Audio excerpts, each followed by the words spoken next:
Ladies and gents, you're on a windy day, and sorry, I just had some honey roasted peanuts. Haha. We're gonna build some anchors, and we're gonna build a Z-hull, and this is an ice Z-hull.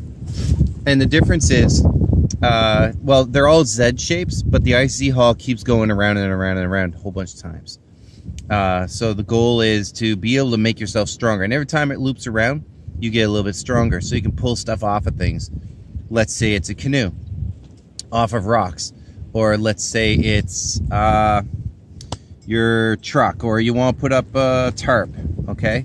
Any sort of shelter or something like that, you can do that with as well. Okay, so here's an anchor you can build up. This is webbing, and webbing is flat, it's super strong, and this is a manufactured one. So if we look around this thing, it's sewn in. This is just a piece of rope, and it's got 2 double fishermen's on there, and there's a beaner on this as well. And so if you can see this right up here, you could use a piece of rope like that, and if I use both these ends, okay, look how the whole thing can twist. So it turns and turns and turns, and it adjusts as it goes. And if you do it a different way, then it won't do that at all. So for example, if I use this as my tree, let's say my leg is my tree, and if I use what's called a girth hitch or a cow hitch, and I just pull one of these through, I end up with a fold right here, and that fold, even though we're going to put lots of tension on it, that fold causes 50% of the strength of the webbing or the rope. So the other thing is too, is this angle changes. So for example, this angle, if I wrap around the tree and I go to the right a little bit, or whatever I'm moving, or whatever load I got goes to the right, then all of a sudden this is taking a sharper corner. This is ideal, or it's almost perfectly straight, but I want to eliminate corners. So you wouldn't do that. A girth hitch can be used for stuff that's really a lot weaker, but for this one right here, we're going to put a lot of pressure on it. So we want to pull out both these ends. The disadvantage is that this will fall. So if I'm just like setting this up and on the tree and then I put it down, I'd have to hold it, otherwise the whole thing just falls. So I'll actually do the wrong thing first and do it this way, and then I'll drop that down, okay, like that, and it stays up on the tree. Okay, so let's double it up, and I've actually got one already set up on the other tree that I'll show you. So this is the other one set up, and what I would do when I go to use this is just pull this corner out, put it on the carabiner, so that I have both those ends, and my 50% is now 100%. And the other issue is, so right now I'm just going to keep that tight, but when I do pull this out, if you can see the angle here, that angle is pretty nice. If the webbing was a lot shorter and it's closer to the tree, you'd be asking it to do the splits, and that's not cool. The next step is I'm going to create an anchor on the other side. So if I'm paddling down the river, or I'm hiking, or whatever it is, you can do a Z-hull including all kinds of pulleys and cordelettes and things like that, right? So you can bring all kinds of that stuff, but everything you bring gets heavier and heavier. So if I need something to take a pin out, like D-pin a canoe or a piece of gear or something like that, then all I need is 2 carabiners, 1 good anchor, and 1 good rope.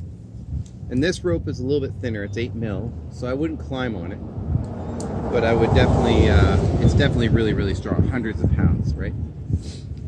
In order to make this knot on this end of the tree, there's a few things you can do. You could do a figure 8 if you wanted to, but know that when you use a figure 8, when you do a pass back figure 8, or any kind of figure 8, you better put a stick in it in order to keep it from, so I would take a stick like this and jam it in there in order to keep it from locking too tight.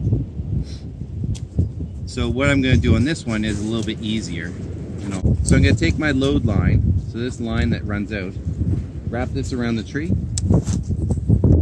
and then I'm going to, so if this is a load line coming in and it wraps around the tree, okay, it just goes around. This one goes under or over, it doesn't really matter. And So the load line moves within it. Okay, there's no problem there, no connection to it. I'm not tying to it, I'm just looping around it. And then this one, this is called a timber hitch because loggers used to use it. And all I'm gonna do, even if I can do it with my left hand, is twist this around many times. Okay, as many times as I can. The first two you do, make it a figure 8. So this is a timber hitch where the load line goes through there, there's no twisting around it.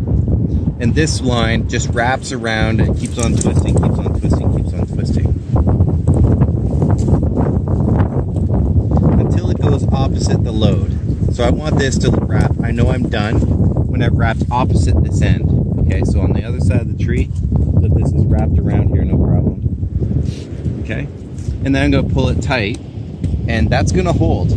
Horses used to pull logs out of the woods with this, and they put thousands and thousands of pounds of pressure on it, and it never let go because of the friction of the knot. Okay, so look at it carefully. If you twist it the other way, if you keep twisting this way around the load line, you'll end up with trouble because it'll untwist when you pull on it. This one won't untwist when you pull on it, it just stays right there. Okay, I've had a whole class pull on these things, and 1,000 pounds at least, and they never come undone. All right, but when you go to untie it, it's not a problem. So all my knots I like to be able to untie easily. I don't want to fight with them. Okay, see you in a minute. So here we are back at the other end. I'm orienting this anchor so you can see both the loops are in there, and I'm orienting this with the gate up and the fat end facing out. Okay, on the other side I'm going to wrap along the spine of the carabiner in what they call a clemhiest, and the clemhiest is just going to wrap around as many times. I'm trying to grab, almost like fingers grabbing on there, as many times as possible. So here's my rope coming from this side, and it doesn't matter which side I go in right now. Okay, so I'm just going to wrap as many times as I can, and the bigger the beaner, the better. So you want a strong beaner, of course, but the bigger the carabiner, the better. And if it's wiry rope, it might not want to close. Like the fingers are arthritic, they don't, and especially if they're cold. So you might have to work them until they look like a spine on, a whole bunch of vertebrae on the spine. Okay. So, and I'm running out of space here, so I got to move it back as well. Okay, so it starts looking like that. That's a clemhiest. I think I got space. Nope. I want to keep everything clear. Okay, so if they fit together like that, that's great. Notice I've also oriented the fat end towards the other fat end. Okay, like that. Okay, and the gates are up. Now, in my case, my last run out is on your side. Okay, so that means when I wrap around the other carabiner, I'm gonna go and make a pulley out of the other carabiner. I'm gonna stay on that far side, on your side. And we'll get the dog to go over there. Somewheres. Okay. So I can kind of hold this in place and go in here and wrap on your side. Just like that. Okay, and that gives me one pulley. See how this rope will go through there? So notice how far this moves compared to how much my hands move. You'll notice my hands move twice as much. And that gives me my mechanical advantage, is what it's called in physics. Then I'm going to loop over, and notice that there's no crossing over on these. Okay, so I loop over, wrap around, same way. So it's like a NASCAR race now. And I'm just going to do this. So there's 5 lines. I come back, that's 6. I come back, that's 7. And the really cool thing is you're building in an actual progress capture. All right, progress capture just means that I can start letting go and it'll hold itself. Okay, it's not like a knot, but it'll hold itself a little bit, because I'll set these up nice and neat where they're lined up really pretty and dressed nicely, but they inevitably will start shifting over each other. Notice that the top ones move further. So if notice where my hand goes and how far this moves. So now I've got an 8-to-1 ratio, okay? And my hands move a lot, and that carabiner moved very little. And look, there's hardly any tension on these ones. Okay, so if you work those around a little bit, you can start to build that. So now I can get this really, really tight. And I've exhausted the system because your camera only sees so much. So I built this really quite close. But you get the idea. Once that locks in there, okay, I can tie this off. So I can either wrap into the carabiner if the gate will still open. Sometimes they get distorted and they don't want to open. But I'm just going to wrap around this and tie a cow hitch. Sorry, not a cow hitch, half hitch. So I just made a space down there, wrapped around the whole thing, and pulled this loop through. And I'm going to leave a bite because I want to untie my knot easily. So I'm going to do another one where I make a space, wrap around and pull that through. Okay, and that'll lock off that pulley. And there you go. That's a Z-haul, except it's an ice Z-haul, and it's more than a Z. It's a ZZZZ. Okay.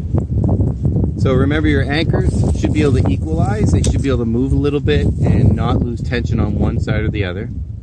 Your carabiners, in the end, you do want to close. So you twist the gates closed almost all the way. So you go full and then back it off quarter of a turn.